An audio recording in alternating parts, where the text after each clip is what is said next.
fulfill that anointing. Now, he wasn't a great prophet. He says, I will be next to you. Unfortunately, that wasn't true. Because Jonathan dies. And he doesn't make it because he's faithful to his dad. And he's faithful to the king who was on the throne. And he dies in battle, and he doesn't get to do that. But God does anoint David. And he says, Saul, my father, knows this also. Although he's putting up all this bravado, he knows that God is going to do this. So the two of them made a covenant before the Lord, and David stayed at Horesh while Jonathan went back to his house. Jonathan went back, so I've got to put myself back under this guy. I'm going to do it. Here's our covenant that we're going to reestablish. I love you, you love me.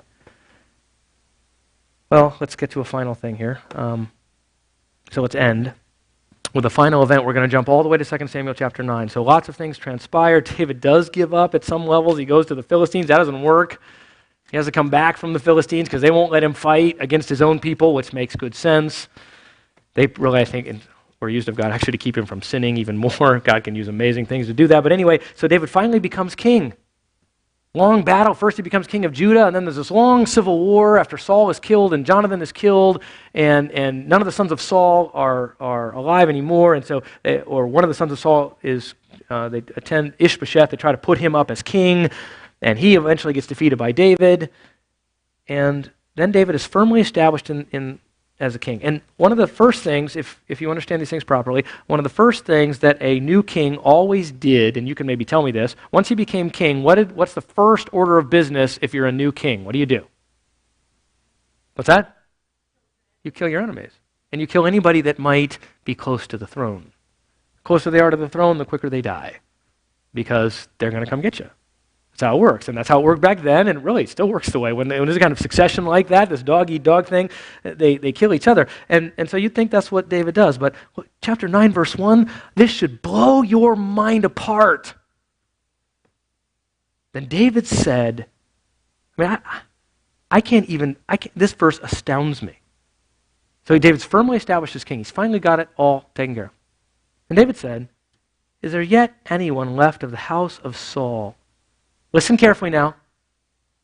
The house of my enemy, the man who dogged me for years trying to kill me, is there anyone left of the house of Saul that I may show him kindness for what? For Jonathan's sake. His friendship isn't over. Jonathan is dead. He doesn't have to fulfill that covenant. He doesn't have to do anything. And to do anything for Saul's family is to put himself in jeopardy. He says, look, I made a covenant to David. He's my friend.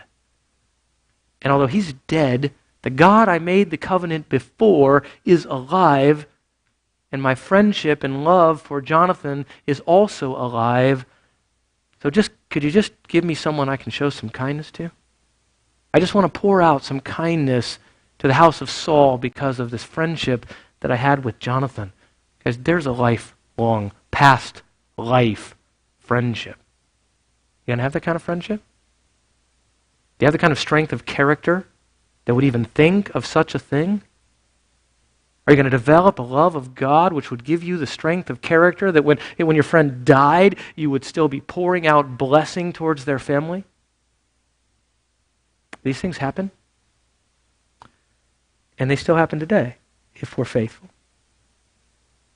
And now there was a servant of the house of Saul whose name was Ziba, and they called David, and the king said to him, are you Ziba? He said, I am your servant. The king said, is there not yet anyone of the house of Saul to whom I may show the kindness of God? And Ziba said to him, there is still a son of Jonathan who's crippled in both feet. He was crippled as they were running away from the Philistines who were coming to kill them. The king said to him, where is he? And Ziba said to the king, behold, he's in the house of Machir, the son of Ammiel in Lodabar. Then King David sent and brought him from the house of Machir, the son of Ammiel, from Lodabar. And Mephibosheth, the son of Jonathan, the son of Saul, came to David and fell on his face. I'll bet. Because what does Mephibosheth think is coming?